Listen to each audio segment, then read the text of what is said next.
네, 안녕하세요. 반갑습니다. 날로 먹는 물리학의 교사 김종윤입니다. 또 혈액입니다. 순환계가 아직 남았기 때문에 오늘 짧게 한번 가볼 거고요. 뒤에 이제 여러분들이 할 활동이 좀 있는데 여러분들의 활동을 대충 해서 내시면 다시 시킬 겁니다. 제대로 하세요. 소화순환 마지막 단원 순환하고 있었고요. 오늘은 혈액의 구성에 대해서 한번 알아볼 겁니다.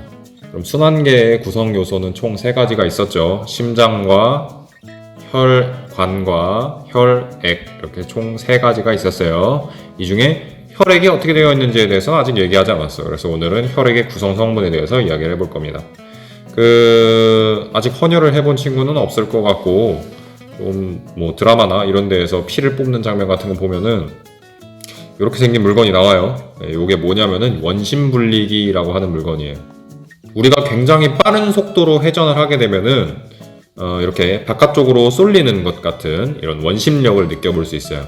이렇게 힘을 가해서 물질을 밀도에 따라 분리하는 방법을 원심분리라고 해요. 그래서 원심분리로 혈액을 돌려본 그림입니다. 그래서 보면은 위쪽에는 혈장이라고 하는 액체가 있고 밑에는 혈구라고 하는 뭔지 모르겠는데 새빨간 게 있죠.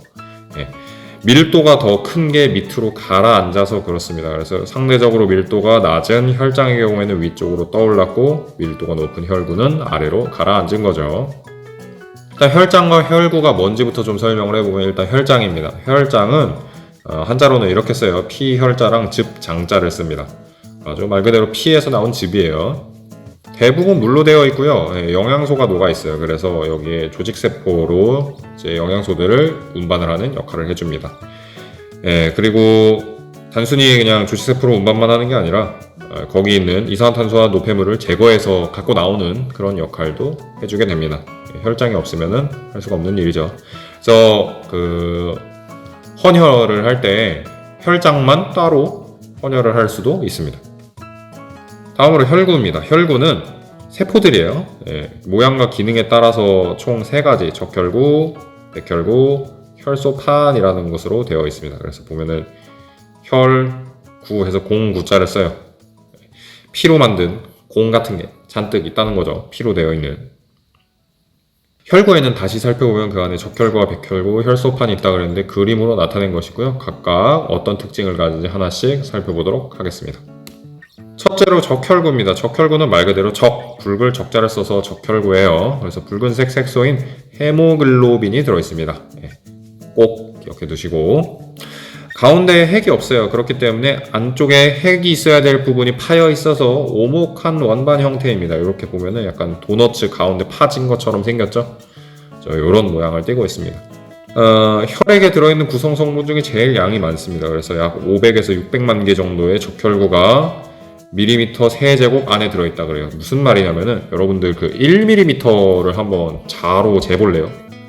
쌤이 화면에다 그림으로 그려보면은 쌤 화면에서는 한 요 정도가 1mm인 것 같아요. 1mm인 사각형을 만들어 봤고요. 이걸로 박스를 만들어요. 1mm 가로 세로 높이 해서 이렇게 이 안에 지금 500에서 600만 개의 적혈구가 들어가는 거예요. 그러니까 피 한 방울에 이거보다 더 많은 양의 적혈구가 들어있다는 거지. 어마어마한 양이 들어있다는 거죠. 참고로 이 적혈구는 조직세포에 산소를 공급하는 역할을 하는데요. 왜 산소를 공급할 수 있냐면 헤모글로빈 때문이에요. 헤모글로빈에는 산소 분자들이 달라붙을 수 있는데 헤모글로빈 하나에 총 4개의 산소 분자가 붙을 수 있대. 근데 적혈구 하나에 헤모글로빈이 엄청 많이 들어있어. 그래서 적혈구 하나가 산소 분자를 약 10억 개까지 들고 이동을 할 수 있다고 합니다. 그렇기 때문에 우리가 온몸에 산소를 흡수를 하고 다시 다른 세포들로 분배를 할 수 있는 거예요.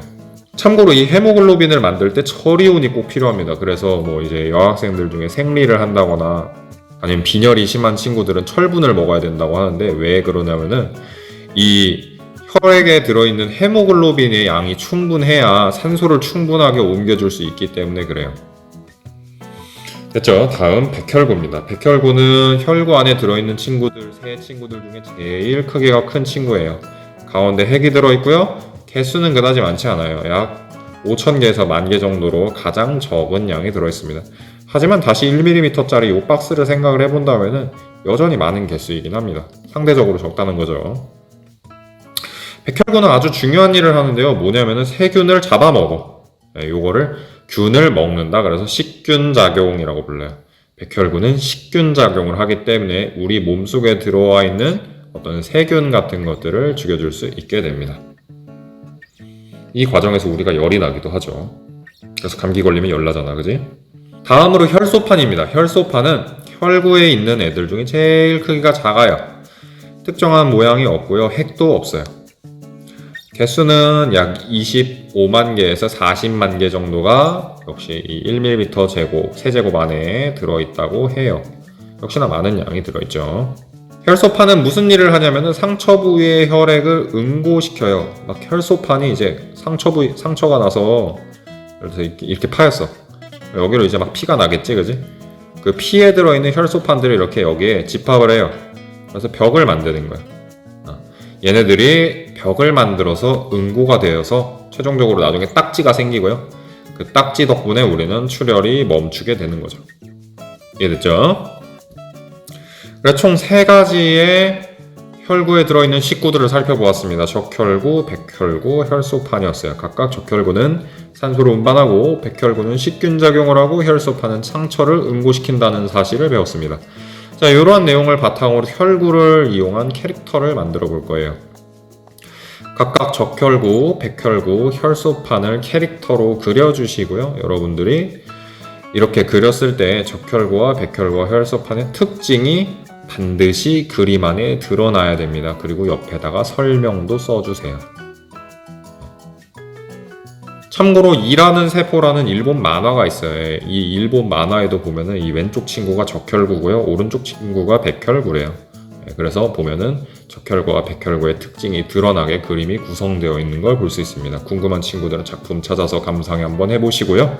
네, 오늘 강의도 그다지 길지는 않았습니다. 일부러 짧게 준비한 게 캐릭터 그리는 동안 시간 소비를 많이 하라고 내가 일부러 빨리 끝내준 거예요. 그러니까 캐릭터 정성 그려서 그려오세요. 궁금한 거 있으시면 여러분들 구글 클래스룸이나 카카오 아니면은 유튜브 댓글로 달아주시면 되겠습니다. 네, 오늘도 시청해주셔서 감사합니다. 안녕.